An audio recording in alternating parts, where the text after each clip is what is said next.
주님 감사합니다. 주님 저희들의 귀한 성의를 허락하여 주셔서 하나님의 전에 나와서 예배드리게 하심을 감사합니다. 또 예배에 임하기 전에 같이 모여서 성경 말씀 공부하게 하심을 감사합니다. 성령께서 저희들의 마음에 조명하여 주셔서 하나님의 진리를 밝히 깨닫게 하여 주시옵소서. 예수님 이름 받들어 기도합니다. 아멘. 찬송가 75장 찬송가 75장 혹시 찬송가 있으세요? 없으세요?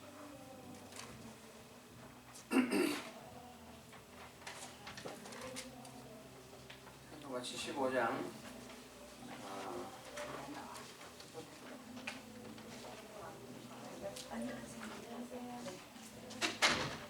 찬송가 75장 3절만 하겠습니다. 같이 하겠습니다. 엄숙한 잼목 속에서 모별의 죄길 따르며 지구를 사고 돌 때에 들리는 소리 없어도 내 마음 귀가 열리면 그 말씀 밝히 들리네. 우리를 지어 내시니 대주제 성부 하나님.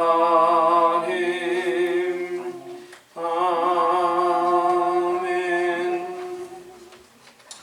오늘 계속해서 시편 1편을 저희들이 공부할 텐데요.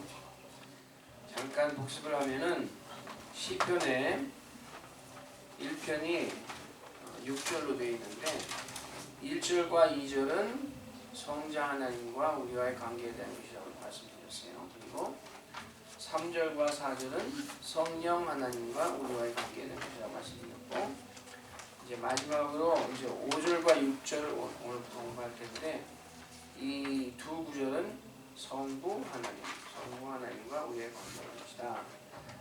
그런 말씀을 드릴 수 있겠습니다. 5절과 6절 우리 같이 한번 읽어보겠어요. 먼저 읽어보면은 성경 찾으셨어요? 네. 그럼 읽겠습니다. 그러므로 악인이 심판을 견디지 못하며 죄인이 의인의 회중에 들지 못하리로다. 대저 의인의 길은 여호와께서 인정하시나 악인의 길은 망하리로다. 아멘. 여기 보면은 의인과 악인이 구별이 되어 있는데, 그 구별되는 것의 그 중요한 요소가 뭐냐면은 의인의 회중이라는 게 있는데, 의인의 회중에 그것에 멤버십이 있느냐 없느냐, 이게 중요하다는 거예요. 그래서 의인의 회중에 들어간 사람들은 그 여호와께서 인정하시지만, 의인의 회중에 들지 못하는 사람들은 심판을 받고 결국은 망한다 하는 거예요. 그러면은 우리가 생각할 게 뭐냐면은,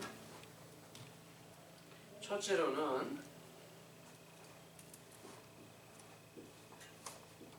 어떻게 이 의인의 회중에 들어가는가,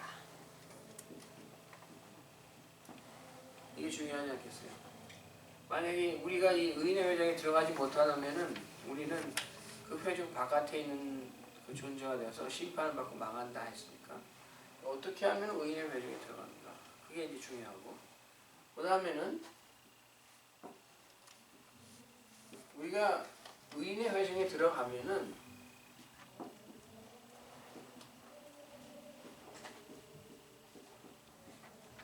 어떤 유익이 있는가, 그게 중요한 거예요. 그치? 우리가 의인의 회중에 그 멤버가 된다면은 우리에게는 어떤 유익을 하나님께서 주신다 했는가, 그게 이제 중요한데, 그러면 그러면은 이제 이거 1번부터 살펴보겠습니다. 첫째로는 중요한 것이 어떻게 하면은 우리가 이 의인의 회중에 들어가는가 하는 거예요. 첫째로는 멤버십. 어떻게 하면 의인의 회중에 들어가는가. 이게 중요한데 그 교회에서 쓰는 말씀 중에 조금 약간 어려운 단어들이 있는데 그 단어들 중에 어떤 단어들이냐면은 예정,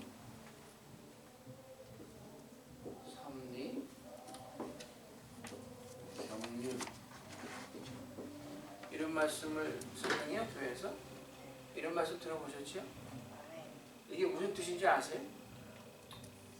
예정이며 섭리며 경륜 이게 다 하나님이 하시는 일인데 이게 다 무엇에 관계되냐면은 하나님의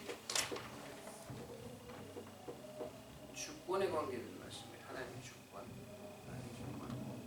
사람이 만약에 이제 집을 지으려면은 집을 이렇게 지으려면은 처음에 하는 게 뭐죠? 집을 지을 때 제일 처음에 하는 게 땅을 걸어야 돼. 그 블루프린트를 만들어야 돼요. 어떻게 집을 지을 것인지 그 계획서를 만들어야 되잖아요. 그 블루프린트가 없으면은 청사진, 한국말로 청사진이라고 해요. 청사진이 없으면은 이게 죽두갑도 안 된단 말이에요. 집을 지을 때. 청사진을 만들어 놓고 그거에 따라서 다 재료도 모으고 집을 짓는단 말이에요. 하나님은 세상을 창조하시고 역사를 주관하시고 또 하나님의 백성을 구원하시는 이런 여러 가지 사역을 하시는데 하나님도 청사진이 없이 그냥 하셨을까요? 아니죠. 하나님도 계획을 가지고 하신단 말이에요. 근데 이 예정과 섭리라는 말은 하나님의 계획에 관한 말씀이에요. 예정은 어떤 계획을 말씀하는 거냐면은 사람을 구원하는 그 사역에 관한 계획을 갖다는 말씀에서 예정이라 해요. 하나님의 예정. 섭리라는 말씀은 이 역사, 사건, 뭐 이런 것을 역사를 주관하시는 데서 역사를 어떻게 하나님이 계획하셨는가. 그게 하나님의 섭리예요. 인간 구원에 관한 계획은 예정, 역사에 관한 계획은 섭리. 그 다음에 하나님이 이 경륜이라는 말은 영어로 하면 administration 이렇게 되는데 이 하나님이 계획을 세워놓으신 다음에 그냥 뭐 될 대로 되라 하고 내버려 두시는 게 아니라 그것을 직접 그 실행해 나가신단 말이에요. administration. 실행해 나가셔서 결국은 이 모든 예정과 섭리대로 하나님이 이루신다 하는 그 말씀이 예정과 섭리와 경륜이에요. 똑바로 아셨죠? 그러면은 우리가 그 이제 지금 의인의 회중 이것에 대해서 우리가 지금 얘기하고 있는데 의인의 회중이라는 말을 성경에 보면은 여러 가지 다른 표현으로 쓴 게 많이 있어요. 의인의 회중, 여기 시편 1편에 의인의 회중이라 했는데 또 성경에 쭉 보면 어떤 표현을 쓰냐면 하나님의 백성, 하나님의 나라, 그리고 신약에 가면은 하나님의 자녀, 그다음에 뭐 장자의 총회, 뭐 이런 말도 쓰이고 여러 가지 말 쓴단 말이에요. 하나님의 백성이 되고 하나님의 자녀가 되는 그것에 관한 이제 그 멤버십에 대해서 얘기하는데 여기에서도 가장 중요한 요소가 뭐냐면은 하나님의 주권과 예정이에요. 아까 제가 그랬죠. 예정이 뭐냐면은 우리를 구원하시는 것에 관한 하나님의 계획이라는 거예요. 가장 중요한 요소가 하나님의 주권과 하나님의 예정인데 성경을 한두 군데 찾아보고 지나가겠습니다.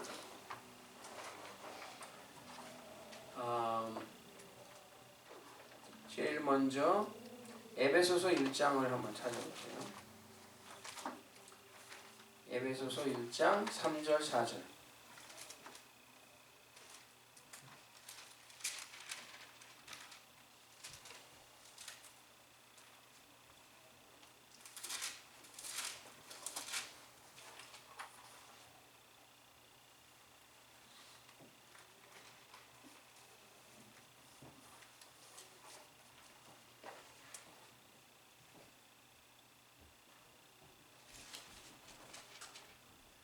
찾으셨어요? 아멘. 아멘. 거기 보면은 그 주어와 동사를 찾는 게 중요한데 언제나 이 말씀드릴 때 그 4절에 나오는 동사에 뭐 어떤 동사가 있냐면은 택하사 그런 말이 있어요. 택하사 그게 동사죠. 4절에 창세전에 그리스도 안에서 우리를 택하사 했는데 이 주어가 4절에 나와 있지 않고 3절에 나와 있어요. 그 주어가 뭔 것 같아요? 3절에 나와 있는 이 택하사라는 동사에 해당하는 주어가 뭐예요? 주 예수 그리스도의 아버지. 아버지께서 그랬잖아요. 아버지께서. 그죠? 아버지께서가 주어예요. 그죠? 맞습니까? 아멘. 네. 하나님 아버지께서 우리를 택하셨다 하는 거예요. 하나님 아버지께서 택하셨는데 그 다음에는 다 뭐 부사, 뭐 형용사 이렇게 있는데 언제 하셨냐면은 창세 전에 우리를 택하셨고 또 그리스도 안에서 우리를 택하셨다 이렇게 말했어요. 그러니까 이 멤버십을 정하는 데 있어서 그 택하신 분이 누구냐면은 택하다 하나님 아버지. 하나님 아버지께서 우리를 택하셨다. 그리스도 안에서. 그래가지고 하나님 아버지께서 택하셔가지고는 하나님 아버지께서 아들 예수님에게 이 택한 백성들을 주셨다고도 저기 성경에 표현되어 있는데 요한복음을 한번 찾아보세요. 요한복음 17장 2절.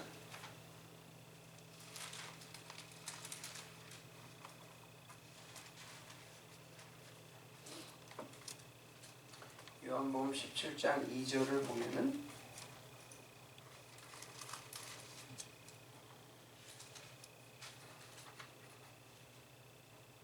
찾으셨어요? 아멘. 17장 2절에 보면은 거기도 주어가 뭐냐면은 아버지께서 그죠? 아버지께서 아들에게 주신 이렇게 나오시죠? 아버지께서 아들에게 주신. 그러니까 동사는 주신이에요. 그러니까 아버지께서 택하셨고 아버지께서 주신 거예요. 누구에게 주셨냐? 아들에게 주셨다. 아들은 누구예요? 예수님? 예수님이죠. 하나님 아버지께서 이 의인의 회중을 택하셔가지고 이 의인의 회중을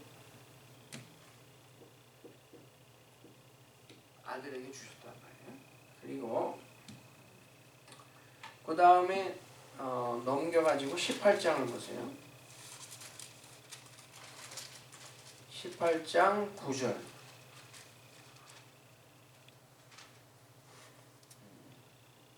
찾으셨어요? 아멘.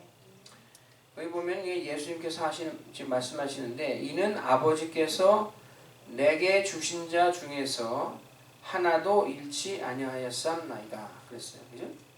그러니까 주시는 분은 아버지신데 또 받으신 분은 예수님인데 이 의인의 회중을 하나님 아버지께서 택하시고 그 회중을 아들에게 주셨는데 아들은 그 받은 사람을 하나도 잃지 아니하였습니다.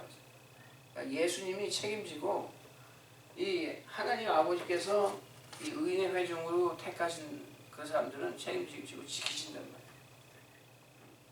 그 다음에 한 군데 더 보겠습니다. 15장 요한복음 15장 16절.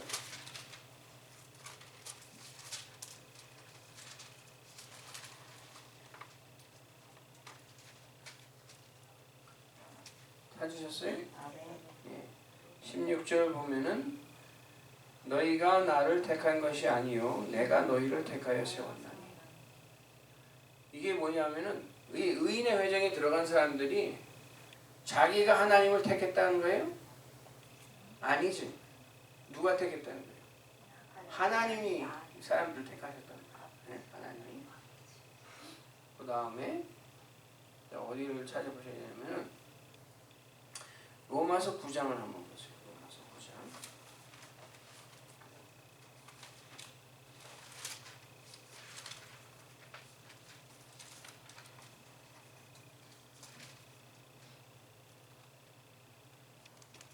로마서 9장 11절을 보세요.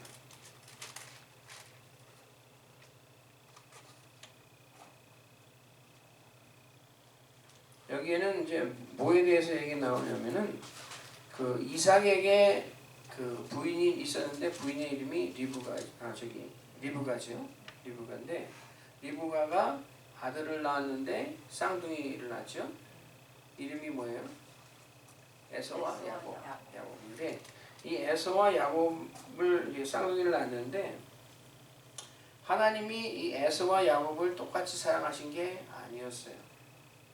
태어나기도 전에 하나님의 말씀은 뭐냐면 내가 야곱을 사랑하였고 에서는 미워하였다. 그 말씀이죠. 그것에 대해서 지금 여기 로마서에 나오는 거예요. 로마서 9장 11절 거기를 보세요.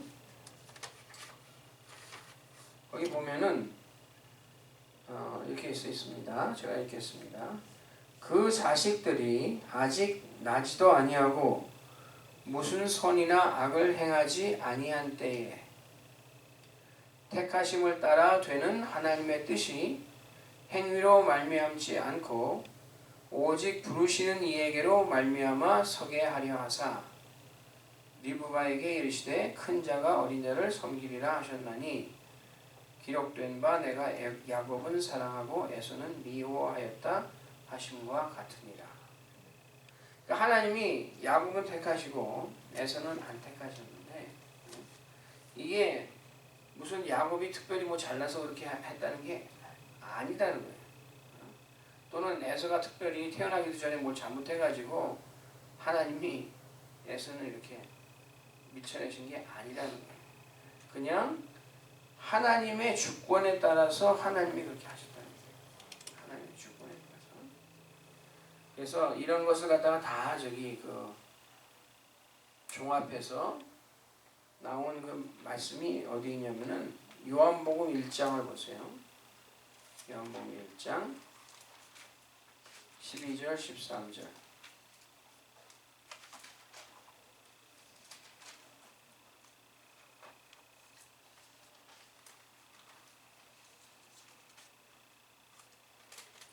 요한복음 1장 12절 13절. 이거는 여러분이 많이 외우시는 구절이죠. 네. 다 같이 읽겠습니다. 영접하는 자 곧 그 이름을 믿는 자들에게는 하나님의 자녀가 되는 권세를 주셨으니 이는 혈통으로나 육정으로나 사람의 뜻으로 나지 아니하고 오직 하나님께로서 난 자들이니라. 아멘. 그러니까 이 의인의 회중에 들어가는 것이 하나님의 자녀가 되는 것이 혈통으로나 육정으로나 됐다 안 됐다? 안 됐다죠. 안 됐다. 되지 않았단 말이에요.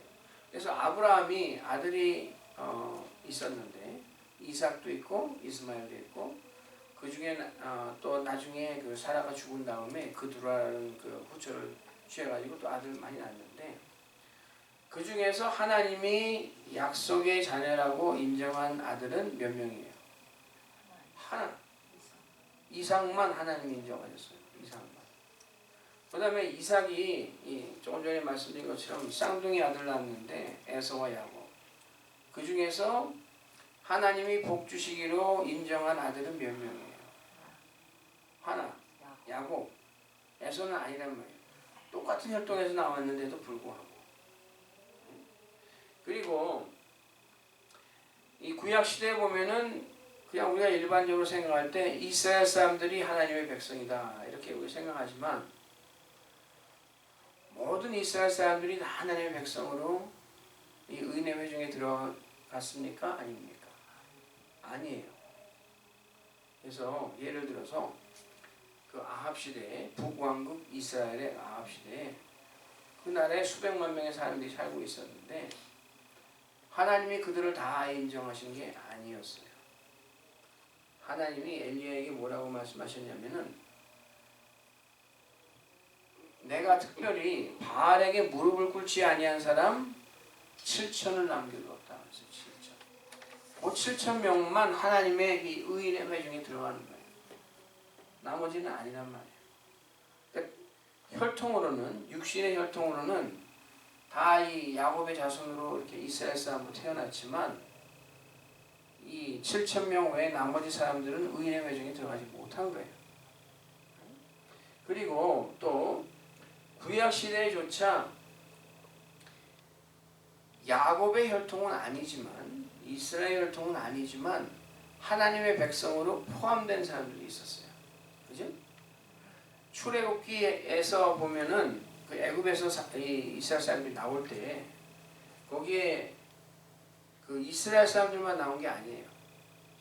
출애굽기 12장 38절에 보면은 거기 뭐라고 나와 있냐면 중다한 잡족이 같이 나왔다 이렇게 나옵니다. 출애굽을 하는데 이스라엘 사람만 나온 게 아니라 출애굽기 12장 38절에 중다한 잡족이 같이 나왔다. 또 여러분이 잘 아시는 대로 그 여호수아가 가나안 땅에 들어갈 때 여리고성을 쳐들어갔잖아요. 그때 여리고에 사는 사람들이 다 죽은 게 아니라 기생 라합이라는 사람이 있었어요. 라합과 그의 가족은 구원을 받았거든요. 이 라합은 본래 이스라엘 사람이에요? 아니에요. 아니죠. 그리고 구원만 받은 게 아니라 이 라합은 마태복음 1장에 보면은 예수님의 족보에 들어갔어요. 엄청나지 않아요? 그리고 또 나중에 그 룻기에 보면 룻이라는 여자가 나오는데 원래 룻은 어느 나라 사람이에요? 모압 사람이죠. 근데 룻은 다윗 왕의 증조할머니고 그 다음에 예수님의 족보에 들어간 그런 여자가 됐단 말이에요. 이게 혈통으로 정해진 게 아니라는 말이에요. 그리고 그 하나님께서 이스라엘 백성을 내 백성이다 하고 이렇게 하셨지만 신명기에 보면은 그 모세가 이스라엘 백성들에게 누차 말하는 게 있어요. 하나님이 너희를 하나님의 백성이라고 택했지만 너희가 무슨 특별히 잘났거나 무슨 훌륭했거나 뭐 이래가지고 너희들을 갖다가 하나님의 백성을 삼은 게 아니다. 그리고는 그 모세가 이스라엘 사람들 향해서 쓰는 표현이 있는데 기억하세요 혹시? 너희는 목이 곧은 백성이다. 이게 무슨 말이냐면 너희는 항상 말 안 듣는단 말이에요. 하나님이 여기로 가라 그러면 저로 가고 응? 하나님 속만 새기고 너희는 목이 곧은 백성이라서 한 번은 하나님이 정말 너무 기가 막혀가지고 모세한테 뭐라고 하셨어요? 내가 이놈들 싹 쓸어버리고 너로 새로 응? 내 백성을 시작할까? 그랬죠? 근데 모세가 뭐라고 했어요? 아 제발 그러지 마세요. 만약에 하나님이 그렇게 하시면은 이 이방 사람들이 그 여호와 하나님이 그 이스라엘 사람들을 애굽에서는 나오게 했지만 그 가나안 땅까지 데려갈 수 없으니까 힘이 모자라가지고 그 사람들 다 그냥 광야에서 죽여버렸다고 그런 그 허튼 소리 할 테니까 제발 그러지 마시고 좀 용서해 주십시오. 이렇게 모세가 얘기했잖아요. 이스라엘 사람들이 자기가 무슨 그 자기 자신에게 merit 영어로 하면 잘난 게 있어가지고 하나님이 택하신 것도 아니었다는 거예요. 그리고 아까 예수님이 요한복음에 말씀하셨지만 사람 편에서 하나님을 택한 게 아니다 라고 예수님이 말씀하셨어요. 사람 편에서 하나님을 택한 게 아니고 하나님께서 그 주권에 따라서 하나님의 예정대로 하나님의 백성을 택하셨고 그것이 이 하나님의 백성을 택함을 받은 사람들이 뭐 잘난 게 있어서 택하신 것이 아니고 성경에 증거하는 것은 하나님께서 그 선하신 뜻대로 그 기뻐하신 뜻대로 택하셔가지고 하나님의 회중, 하나님의 백성, 하나님의 자녀로 삼으셨다 하는 것이 성경에서 가르치는 겁니다. 그러니까 여러분들이 이런 것에 대해서 성경을 보시고 성경이 뭐라고 얘기하는가 그것을 분명히 아시면 돼요. 그러면 이제 넘어가겠습니다. 이 첫 번째 이 어떻게 이 멤버십이 됐냐 하는 것에 대해서는 분명히 아셨죠? 네. 하나님의 주권에 따라서 하나님이 하십니다. 그 다음에는 이제 여러분이 더 관심이 있을 만한 그런 제목인데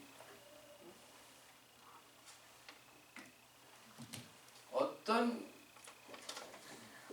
유익이 있는가 하는 거예요. 어떤 유익? 이 어떤 유익이 있는가 하는 것에 대해서는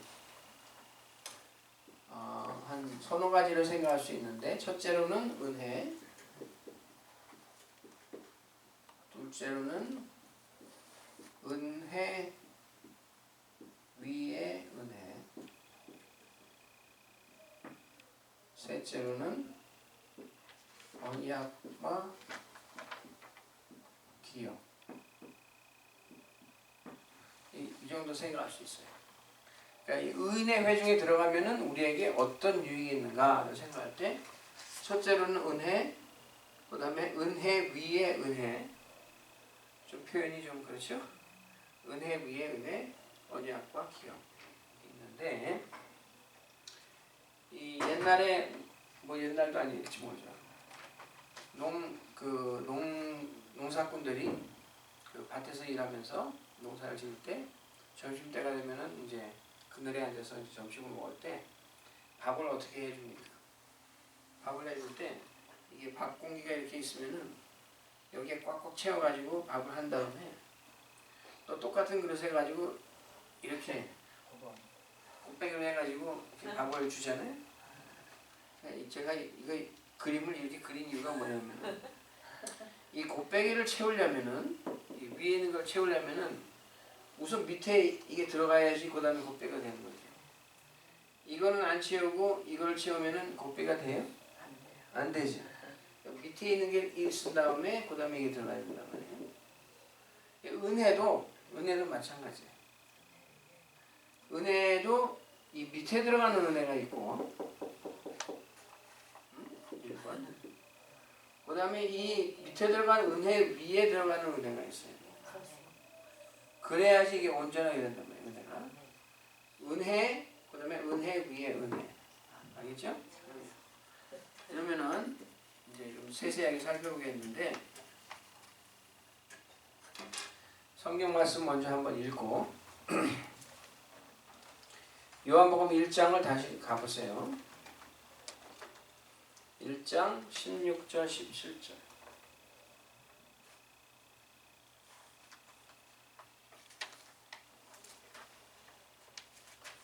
찾으셨어요? 네, 16절 17절. 다 같이 읽겠습니다. 16절. 우리가 다 그의 충만한 데서 받으니 은혜 위에 은혜로다. 율법은 모세로 말미암아 주신 것이요 은혜와 진리는 예수 그리스도로 말미암아 온 것이라. 은혜 위에 은혜로라 라는 말이 여기 있잖아요. 그러니까 첫 번째 은혜는 뭘 말하냐면은 이 17절에 나온 첫 번째 것이 첫 번째 은혜예요. 이게 뭐냐면 첫 번째 은혜는 율법이에요. 모세를 통해서 우리에게 주신 율법이 첫 번째 은혜예요. 그 다음에 은혜 위에 은혜라는 것은 뭐냐면은 예수 그리스도를 통해서 우리에게 주신 은혜와 진리가 은혜 위에 은혜예요. 아시겠어요? 이게 첫 번째 은혜를 좀 살펴보겠는데, 이 첫 번째 은혜는 이제 율법이다 제가 말씀드렸는데, 왜냐하면은 이 율법이 없이는 이 밥 공기 밑에 있는 이게 없으면은 이 곱빼기가 안 되듯이 예수님의 은혜를 받을 만한 그 우리가 준비가 안 된단 말이에요. 그래서 이 첫 번째 율법도 은혜예요. 그래서 이 첫 번째 은혜에 대해서 살펴보면은 갈라디아서를 한번 보세요. 갈라디아서 3장.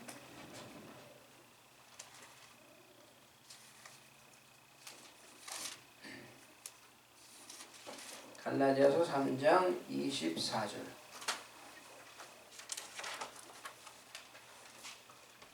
갈라디아서 3장 24절. 찾으셨어요? 네. 다 같이 읽겠습니다.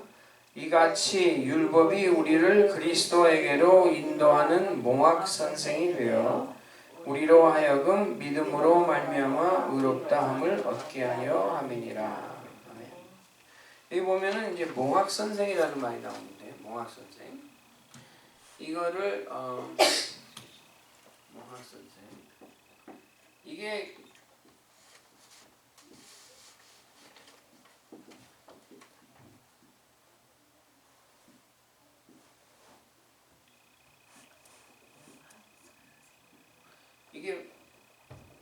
원래 헬라 말로는 무슨 말이냐면은 파이다 고고스라는 말이에요. 파이다 고고스. 이거 오늘 약간 유식한 말은 아니고 있습니다. 파이다 고고스라는 말인데, 파이다라는 말은 뭐냐면은 어린이라는 말이에요. 어린이.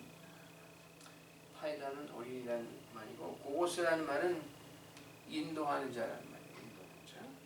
그래서 이게 사실은 번역하기가 상당히 어려운 말이에요. 왜냐하면 우리나라에는 이 파이다 고고스 같은 그런 제도가 없었기 때문에. 이 파이다 고고스라는 말이 뭔지를 조금 여러분이 이해하셔야지 이 율법의 역할을 이해할 수 있어요. 그래서 제가 말씀드리겠는데, 당시에 그 헬라 그 사회는 이 파이다 고고스라는 그런 직분을 가진 사람이 있었는데, 이 사람이 뭐 하는 사람이냐면은 집안이 있으면은 아버지가 계시고 어머니가 계시고 이제 자녀가 있단 말이에요. 근데 그 당시에 이 자녀들의 교육을 책임진 부모는 어머니가 아니라 아버지였어요. 근데 아버지는 사회활동도 해야 되고 경제활동도 해야 되고 돈을 벌어와서 집안의 이제 그 경제를 운영해 나가기 때문에 자기가 직접 자기의 아이들을 가르칠 수 있는 그 시간적 여건이 안 된단 말이에요. 그래가지고 뭘 했냐면은 자기 집에 있는 그 종들 중에서, 노예들 중에서 한 사람을 뽑아가지고 이 파이다 고고스라는 직분을 준 거예요. 그러면 이 종이 뭘 하느냐 하면은 이 뽑힌 이 종은 약간 유식해야 돼요. 그러니까 말도 좀 고상한 말을 해야 되고, 이제 그 좀 귀족 같은 사람들이 쓰는 말을 해야 되고. 이 사람이 이 아이에게, 집안의 그 아들에게 그 예절과 법도를 가르쳐요. 그리고 학교 갈 때는 이 보모처럼 아이를 데리고 학교에 가가지고 학교에서 선생님이랑 공부하는 동안 기다리고 있다가 점심시간이 되면 또 데리고 와가지고 점심을 먹이고, 또 오후 시간에 학교에 가가지고 또 공부할 동안 기다리고 있다가 또 데리고 와가지고는 숙제할 때 숙제를 도와주고, 아주 그냥 1대1로 아이 하나에 붙어가지고 그 역할을 감당하는 그 노예예요. 노예. 파이다 고고스. 그리고 이 주인의 아들이지만 말을 안 들으면은 이 노예가 주인의 아들을 체벌할 수도 있었어요. 때릴 수도 있었어요. 엄청난 거 아니에요? 그리고 근데 그러다가 이 주인의 아들하고 이 노예하고 이 관계가 이 어렸을 때는 막 때리기도 하고 이러니까 이 노예가 어떻게 보면 더 위에 있는 거 아니에요? 그런데 그러다가 이제 이 관계가 역전이 되는 그 날이 오는데, 언제 역전이 되냐면은 아버지가 보기에 우리 아들이 이제는 성인이 될 수 있다 하고 아버지가 선언하는 날이 오는 거예요. 근데 그게 꼭 뭐 몇 살이 돼가지고 되는 게 아니라, 어떨 때는 그게 뭐 13살이 될 수도 있고, 어떨 때는 17살이 될 수도 있고, 20살이 될 수 있고, 진짜 아들이 이제는 성인으로서 역할을 할 수 있겠다 하고 아버지가 판단을 내리시는 그날에는 이 아버지가 자기 아들을 위해서 성인식을 해줘요.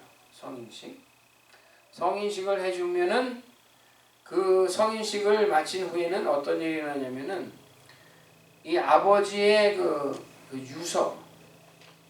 유서에 이 아들의 이름이 올라가는 거예요. 그럼 아버지가 나중에 세상을 떠나시면은 그 아버지의 재산을 이 아들이 상속할 수 있다 하는 그 권리가 생깁니다. 그러면은 그 재산에는 모두 포함되어 있냐면은 자기를 체벌까지 했던 이 파이다 고고스 이 노예까지 자기 재산이 돼버리는 거예요. 그러니까 이 성인식을 일단 거치면은 이 관계가 역전돼 가지고 전에는 이 종의 말을 안 들으면 안 됐던 그 아들이 종의 주인이 돼버리는 거예요. 그게 바로 이 한국 성경의 몽학 선생이라는 그 말로 번역이 된 건데, 제가 지금 말씀드린 이 파이다 고고스가 어떤 역할을 했는가에 대한 충분한 그 설명이 이 말에 들어가지 않았어요. 네, 여러분이 이해는 하셨죠? 이 몽학 선생이라고 번역된 그 역할이 무엇인가 하는 거예요. 그래가지고 이제 이 몽학 선생이란 말은 약간 좀 부족한 말이고, 하여튼 파이다 고고스인데, 성경에서 이제 율법이 있는데, 제가 이 율법은 이 첫 번째 은혜라고 얘기했어요. 이 율법의 역할이 이 파이다 고고스가 하는 그 역할이란 말이에요. 파이다 고고스. 왜냐하면은 이 율법은 어떤 것이냐면은, 우선 이제 성경을 찾아보면서 설명드리겠습니다. 레위기 18장 5절.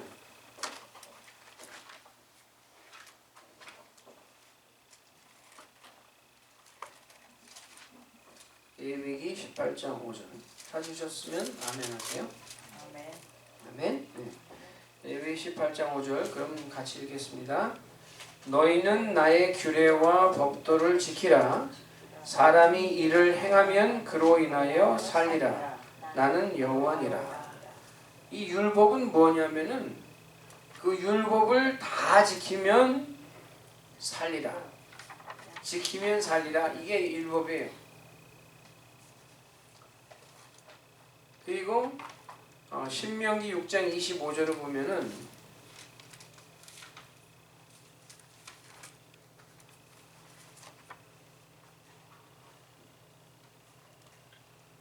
찾으셨으면 아멘. 아멘. 예, 6장 25절. 우리가 그 명하신 대로 이 모든 명령을 우리 하나님 여호와 앞에서 삼가 지키면 그것이 곧 우리의 의로움이니라 할지니라. 율법이 가르치는 건 뭐냐? 율법을 다 지키면 살리라. 지키면은 그것이 우리의 의로움이 된다. 그게 율법이 가르치는 거거든요. 그런데 사실은 하나님이 이 율법을 주셨을 때 우리 사람들이 그것을 다 지킬 것이라고 기대해가지고 주신 것은 아니었어요. 하나님은 이미 알고 계셨거든요. 내가 이렇게 율법을 주지만 이 율법을 다 지키면은 살겠지만, 다 지키면은 의롭다 할 수 있겠지만, 이 사람이라는 이 작자들은 우리가 그 시편 1절 2절 3절 할 때 다 얘기했잖아요.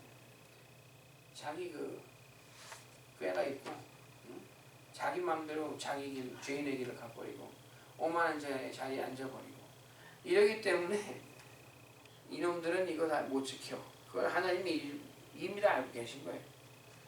그래가지고 근데 예, 그 십계명이면은 그게 율법인 거죠. 십계명이 그 율법의 대표적인 거죠. 근데 그 외에도 이 성경 말씀, 이 구약 성경 말씀이 다 율법이라고 생각할 수도 있어요. 네, 그러니까 십계명이 있고, 그 다음에 조금 더 이걸 익스펜드 하면은 모세오경이 있죠. 모세오경. 창세기, 출애굽기, 레위기, 민수기, 신명기. 그 다음에 구약 성경이 있죠. 그러니까 이 구약 성경은 이건 약간 조금 사이드 포인트지만 그 구조가 어떻게 되어 있냐면은 구약 성경, 모세오경, 선지서, 그다음에 역사서, 그다음에 지혜서 이렇게 있는데, 모세오경이 뭔지 아시죠? 선지자는 뭐예요? 선지자들이 써놓은 거예요. 그다음에 역사서가 있어요. 역사서는 여호수아부터 쭉 해가지고 에스라, 느헤미야, 에스더 뭐 이렇게 하는 역사서고 지혜서는 뭐예요? 욥, 시편, 잠언 있단 말이에요. 근데 이 모세오경은 이 율법의 원리를 가르치는 성경이에요. 율법에는 이러이러한 원리가 있다. 그 원리가 나오는 게 모세오경이고 선지서는 뭐냐면은 이 모세오경에 나와 있는 원리를 갖다가 풀어가지고 가르치는 글들이 선지서예요. 가르치는 거. 그 다음에 역사서는 뭐냐면은 이 원리로 이렇게 가르쳤는데 그것이 실제 역사를 통해서 또는 생활을 통해서 어떻게 적용이 되는가. 그 다음에 뭐 시편이나 이런 것은 개개인의 생활에서 이것을 적용해서 사는 사람들의 그 신앙 고백이 나와 있는 거예요. 이게 뭐 구약을 대충 그렇게 생각하면은 아마 그 틀이 잡힐 겁니다.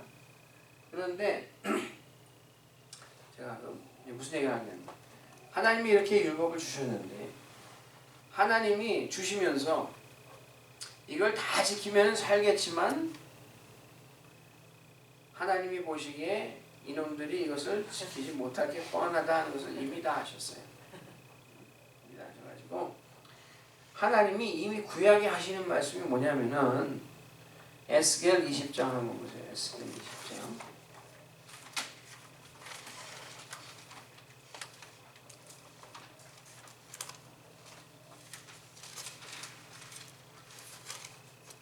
장 25절.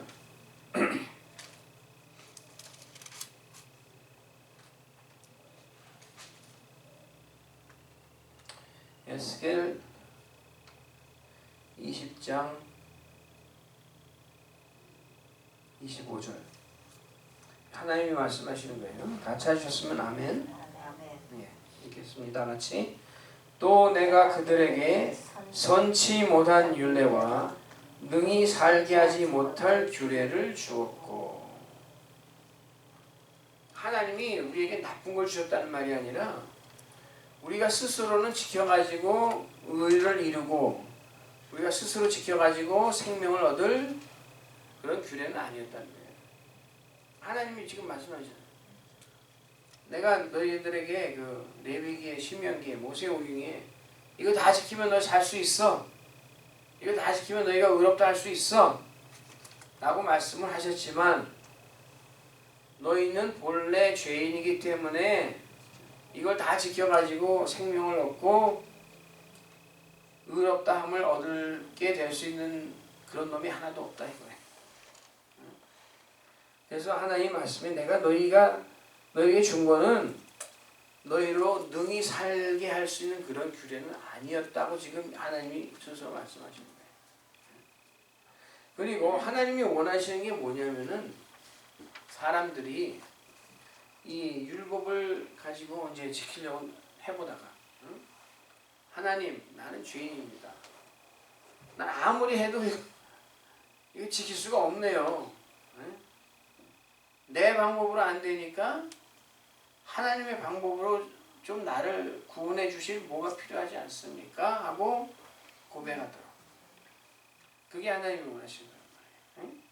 그래서 그런 고백이 이제 시편에 보면 나와 있는데 아까 그랬잖아요. 모세오경은 이 시편이나 이런 데 나온 거는 뭐냐면은 이 율법에 있는 것을 해보다가 내 삶에서 적용해서 해보다가 안 된다 하는 것을 갖다가 고백하는 것이 이제 나와 있는 거예요. 그래서 한두 군데 찾아보겠습니다. 시편 51편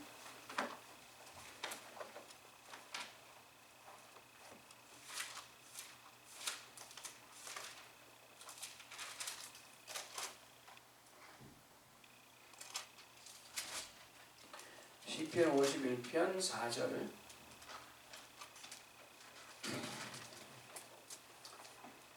찾으셨으면 아멘 하세요. 아멘. 네, 다 같이 읽겠습니다. 내가 주께만 범죄하여 주의 목전에 악을 행하여 싸우니 주께서 말씀하실 때에 의로우시다 하고 판단하실 때에 순전하시다 하리이다. 나는 자꾸 죄를 짓습니다. 그렇지만 하나님께서 심판하시고 판단하시고 하시는 모든 것은 선하시고 의로우십니다. 근데 난 안 됩니다 하는 거예요. 또 그 다음에 시편 143편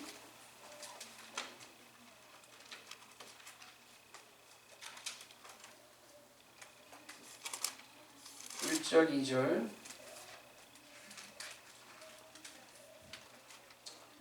찾으셨으면 아멘. 아멘. 예, 1절 2절 여호와여 내 기도를 들으시며 내 간구에 귀를 기울이시고 주의 진실과 의로 내게 응답하소서. 주의 종에게 심판을 행치 마소서. 주의 목전에는 의로운 인생이 하나도 없나이다. 하나님, 내가 이거 정말 율법 지키려고 해봤는데 안 됩니다. 안 됩니다. 나만 안 되는 게 아니라 주님의 목전에는 의롭다 할 인생이 하나도 없습니다. 우리 다 죄인입니다. 그러니까 이게 우리 방법으로 안 되니까 이 그냥 은혜 가지고 이 하나님이 이 율법도 이게 은혜로 주신 건데 이거 가지고 안 되니까 은혜 위에 은혜가 필요합니다. 은혜 위에 은혜가 필요합니다 하고 고백하는 거예요. 그래서 아까 그 갈라디아서 3장 24절에 보니까 율법은 우리를 예수 그리스도께로 인도하는 것이라고 했어요. 예수 그리스도로 인도하는. 어떻게 인도하느냐? 자기의 스스로는 죄인인 것을 인정할 수밖에 없게 함으로써. 나는 안 되니까 하나님의 방법으로 이제는 저를 의롭게 좀 해주세요. 하나님의 방법으로 하나님이 나를 의인의 회중에 들도록 택하셨는데 하나님의 예정과 하나님의 계획에 따라서 나를 그렇게 택하셨는데 내 방법으로는 도무지 의인의 회중에 들어갈 수가 없으니까 하나님의 방법으로 해주십시오 하는 그 하나님의 방법이 바로 누구예요? 예수님. 예수님. 하나님의 방법은 예수님이에요. 그래서 한 군데 더 찾아보면은 로마서 3장 21절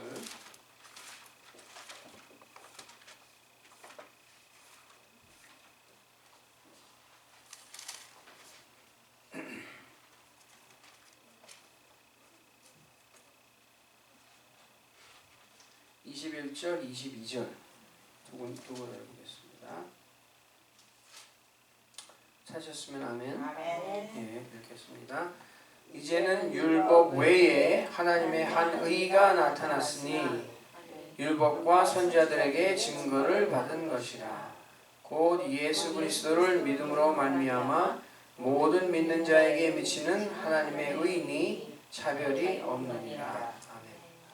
하나님의 의는 어떤 의냐면 여기 보니까 율법 외. 율법을 지켜서 얻는 의가 아니라 율법 외에, 율법 바깥에 있는 의란 말이에요. 율법 외에 있는 의고 또 어떤 의냐면은 율법과 선자들에게 증거를 받은 것이라고 했어요. 그러니까 율법은 하나님의 법도도 가르쳤지만 또 이 구약 성경을 통해서 쭉 하나님이 말씀하는 게 뭐냐면 창세기 1장부터 예수 그리스도에 대해서 구약도 말씀하고 있는 거예요. 예수님이 그 요한복음 5장에 보면은 너희가 성경을 상고하고 있는데 이 성경이 곧 누구에 대해서 증거하는 것이라? 나에 대해서, 예수 그리스도에 관해서 증거하는 것이라. 이 구약 성경에 쭉 나온 게 이 하나님의 법도 규례만 가르친 게 아니라 이 오실 예수님, 이 율법 외에 나타날 하나님의 의가 되시는 예수님에 대해서 구약 성경에서 계속 가르쳤어요. 그래서 이 율법은 예수님에 대해서 증거하고 우리를 예수님께로 인도하는 그런 역할을 하기 때문에 율법도 은혜란 말이에요. 근데 이 은혜 가지고는 부족해서 우리에게 필요한 게 뭐예요?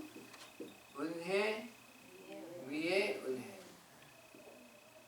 이 은혜 위에 은혜는 누구라고요? 예수님. 그래서 갈라디아서 4장 4절에 보면은 때가 참에 그냥 찾아보겠습니다. 갈라디아서 4장 4절에서 7절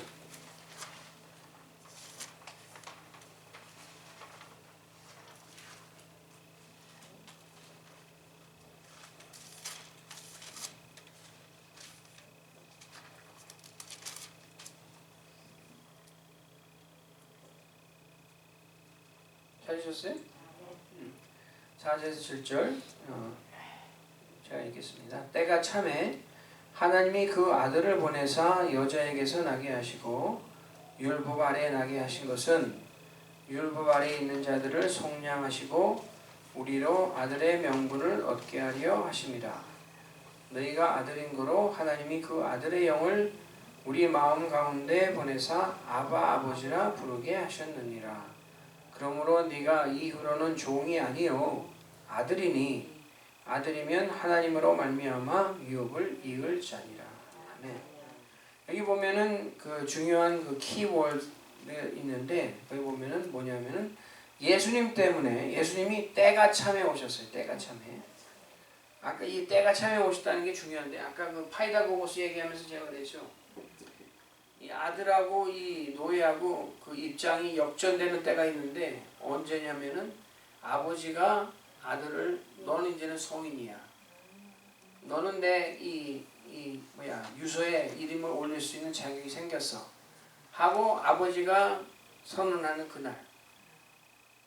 그 때가 참에, 때가 참에 예수님이 오셨단 말이에요. 그래가지고 뭐를 이루셨냐? 우리에게 속량함을 주셨어요. 속량. 우리가 그 죄의 대가를 스스로 치르지 못하니까 예수님이 그것을 대신 치러 주셨단 말이에요. 속량하시고 그 다음에 우리로 아들의 명분을 얻게 하시고 5절에 나오죠. 그리고 우리에게 아들의 영을 우리 마음에 주셨다. 아들의 영은 누구예요? 성령.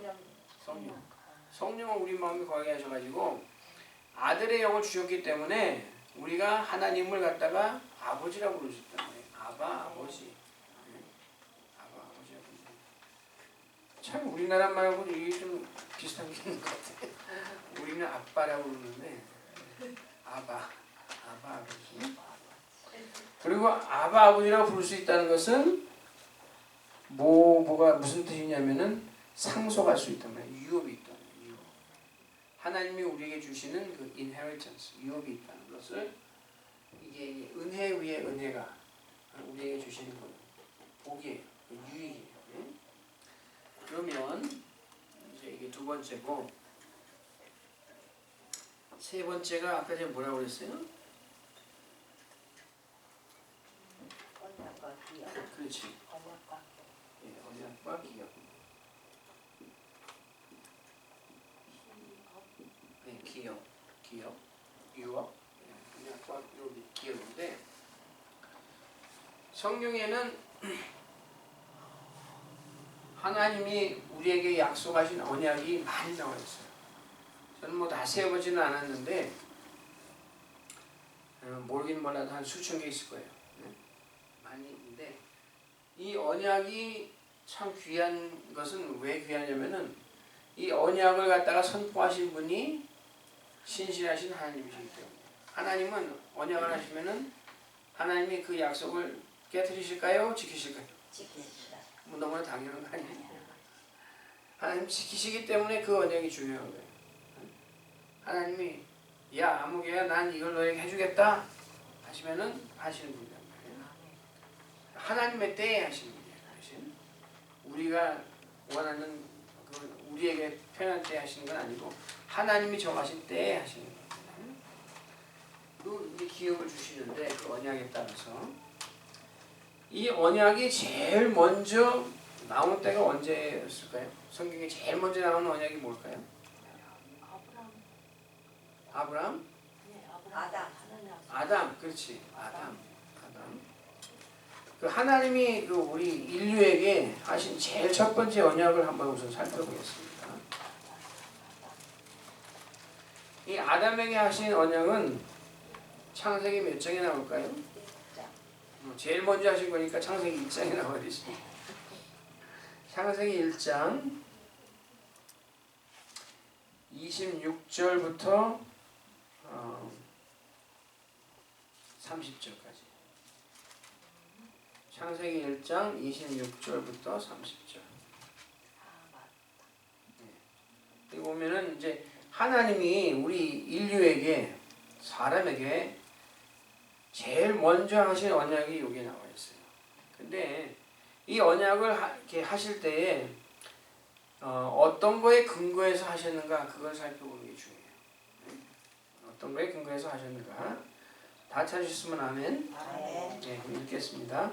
하나님이 가라사대 우리의 형상을 따라 우리의 모양대로 우리가 사람을 만들고 그로 바다의 고기와 공중의 새와 육축과 온 땅과 땅에 있는 모든 것을 다스리게 하자 하시고 하나님이 자기 형상 곧 하나님의 형상대로 사람을 창조하시되 남자와 여자를 창조하시고 하나님이 그들에게 복을 주시며 그들에게 이르시되 생육하고 번성하여 땅에 충만하라 땅을 정복하라 바다의 고기와 공중의 새와 땅에 움직이는 모든 생물을 다스리라 하시니라.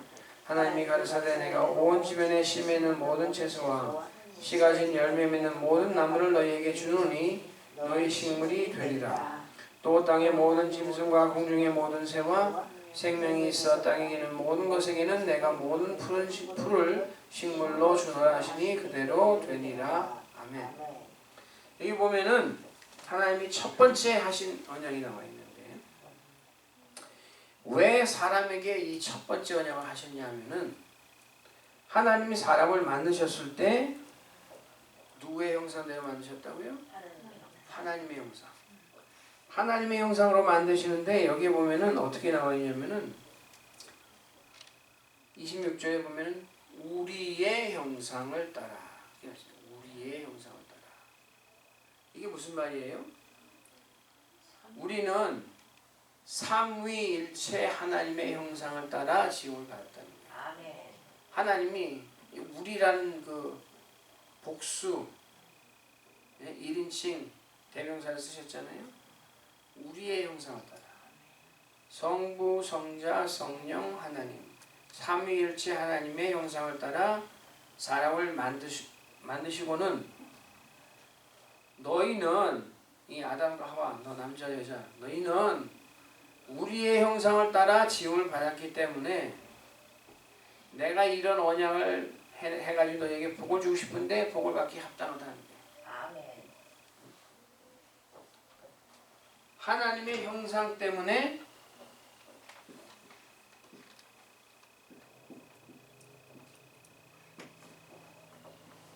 복을 받게 됩니다.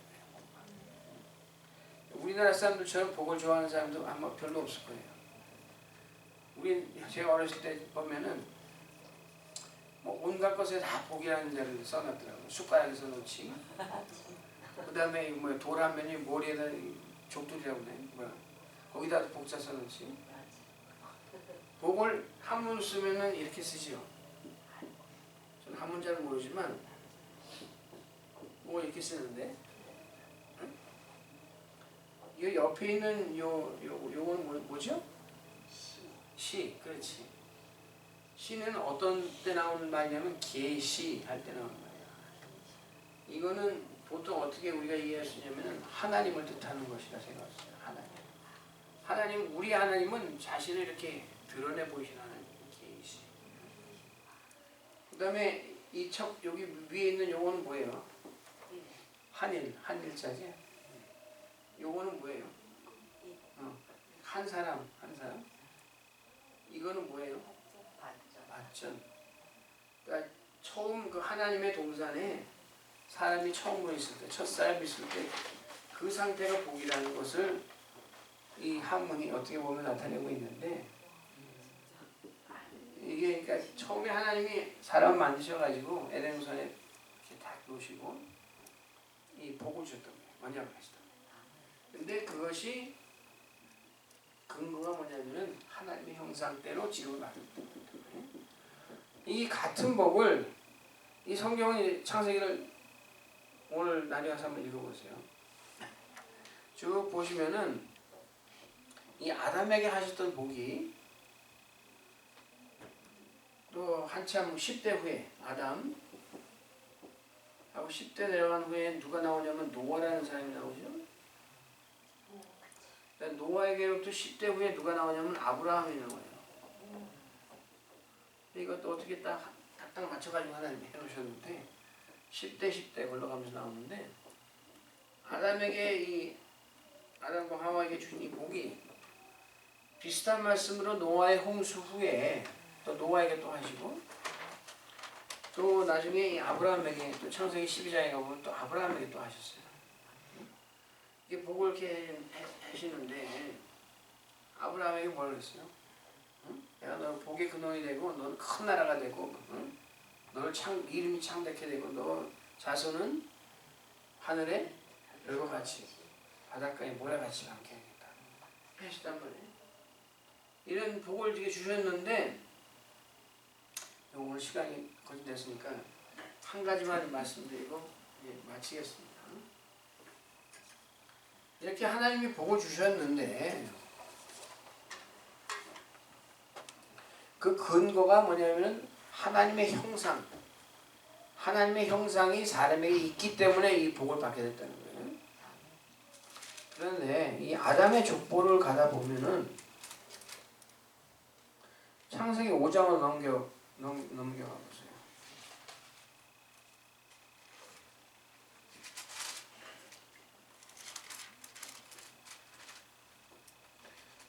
창세기 5장에 가보면은 뭐가 나오냐면은 5장 1절 보면은 찾으셨어요? 아멘.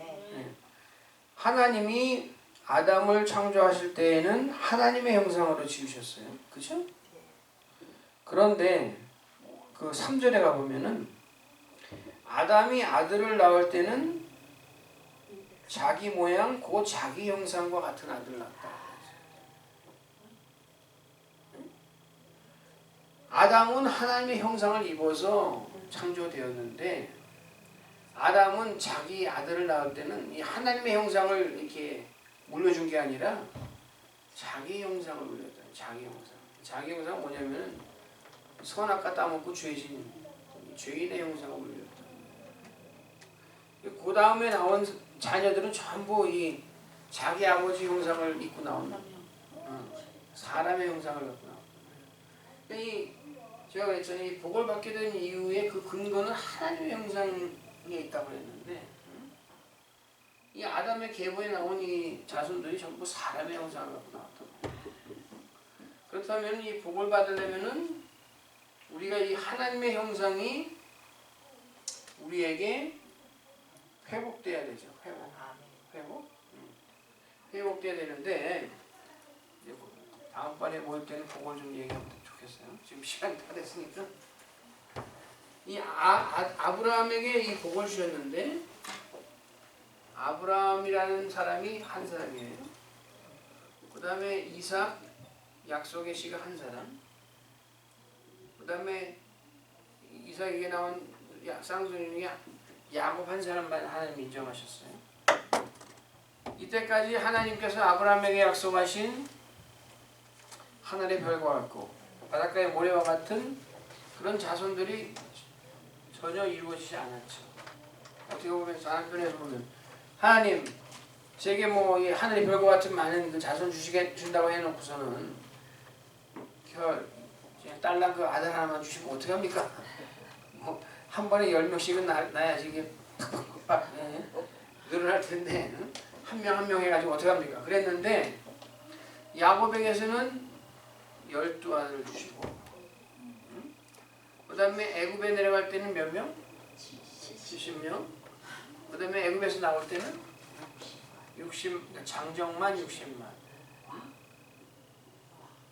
그 다음에 갈라디아에서 보면은 뭐라고 하냐면은 예수님을 믿는 모든 사람은